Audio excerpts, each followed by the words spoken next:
dumedisa babui le barati ba ena tshebeletso ya Mohaladitwe broadcasting. Ke rata ho leboha batsamaisi le bohle ba tshwereng ba Mohaladitwe broadcasting ka ho mpha sebaka sena hore ke tlo re qaqa ka mosebetsi wa ka o motjha. Nna lebitso la ka ke Thabo Mafike, mme ke mongodi wa buka ena e ntjha e leng hore e dutse malemeng a batho ba bangata ba batsho e leng Basotho ba bangata.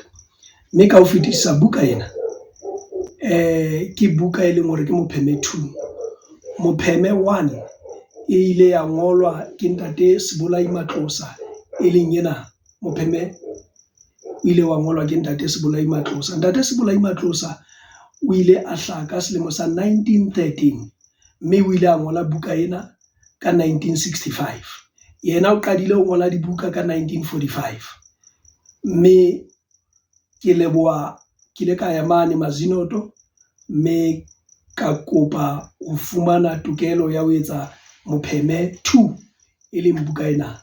O ka e fumana buka ena ho nna, o ka e fumana baphatlalatsing ba rona ba TNT Publishers, kapa o ka ntshwara fela wa re 073 90 100 40 ke moo o ka re ka etsang ditlhophiso o fumane buka ena, kapa wa re etsetsa email wa re thabo@publishers@gmail.com ke moo o ka e fumanang teng.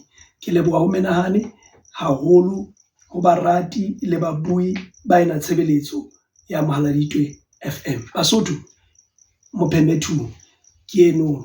Ha Modimo a ratile, re tla bona hore na e tla ya televisioneng ka tsela e jwang.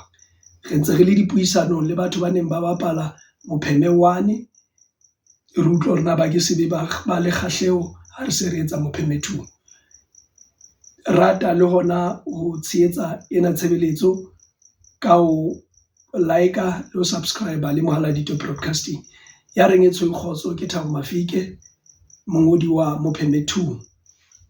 Mosebetsi o motle.